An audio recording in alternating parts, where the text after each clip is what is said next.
Bir Ankaralı olarak herkesin sevindiği gibi biz de... Ez wek kesekî Enqerê ji vê barîna berfê gelek dilxweş bûm. Ji xwe qeşeya Enqerê mirova dicemîdîne.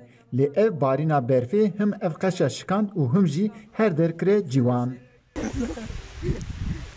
Bir Ankara olarak bu kar gerçekten özel. Wek her kesê Enqerê ez jî piştî barîna berfê derketim kolanan.